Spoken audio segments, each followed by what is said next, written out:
صرف قرآن مجید میں مسجد اقصی سے آگے کا سفر کا ذکر موجود نہیں، تو اس کی کیا حکمت ہے؟ کیوں اس سفر کو پوشیدہ رکھا گیا؟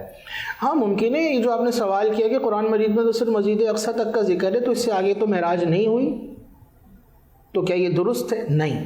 دیکھیے قرآن مجید میں اللہ فرماتا ہے وَمَا يَنْطِقُ عَنِ الْهَوَىٰ، ہمارے حبیب اپنی مرضی سے کچھ نہیں کہتے، اِنْ هُوَ إِلَّا وَحْيٌ يُوحَىٰ، یہ وہی کلام کرتے ہیں جو ان کی طرف وحی کیا جاتا ہے۔ اب آقا علیہ السلام جو بیان فرما رہے ہیں وہ وحی ہے۔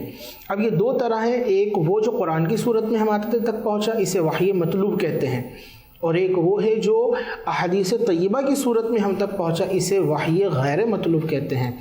تو قرآن میں جو بیان موجود ہے مسجد حرام تک کا، مسجد حرام سے مسجد اقصی تک کا، اور اس کے علاوہ جو کچھ بیان ہے وہ اخبار مشہورہ میں یعنی احادیث مشہورہ میں یا احادیث خبر واحد کے اندر موجود ہے۔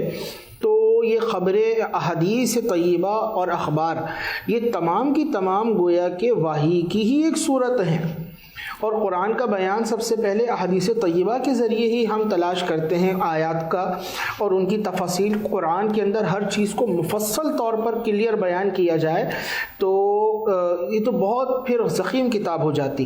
تو اس کے اندر بنیادی چیزوں کو، پرنسپلز کو بیان کیا گیا، اور پھر آگے اس کی تفصیل احادیث طیبہ کے سپرد ہے۔ احادیث طیبہ سے پھر ہم آقا علیہ السلام کے اقوال، افعال، اعمال کے ذریعے اس کی وضاحت تک پہنچتے ہیں، اس کی تفاصیل اور تفاسیر کی طرف پہنچتے ہیں۔ ان دونوں کو جب ملاتے ہیں تو پھر معاملہ کلیئر ہوتا ہے۔